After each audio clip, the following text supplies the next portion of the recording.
ताज्या बातम्यांसाठी पाहत रहा तिचा सागर न्यूज। गोपीचंद पडळकर, संग्राम जगताप अडचणीत, हे प्रकरण भोवणार। भिगवण येथील कथित अपहरण प्रकरणाला नवे वळण मिळाले असून आता या प्रकरणात राजकीय वक्तव्यांमुळे वाद निर्माण झाला आहे।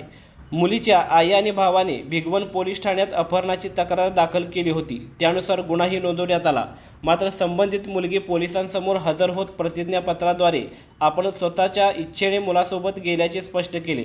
तसेच आम्ही दोघेही एकत्र राहण्याचा निर्णय घेतल्याचे सांगत आई भावाने चुकीचा गुन्हा दाखल केल्याचा दावा तिने केला।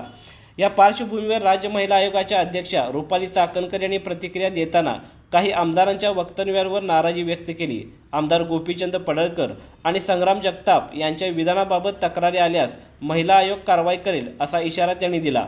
चाकणकर म्हणाल्या, 18 वर्षे पूर्ण झालेल्या महिलेला तिच्या आयुष्याबाबत निर्णय घेण्याचा कायदेशीर अधिकार आहे। अशा प्रकरणात दोन समाजांमध्ये तेढ निर्माण होईल अशी विधाने टाळली पाहिजेत।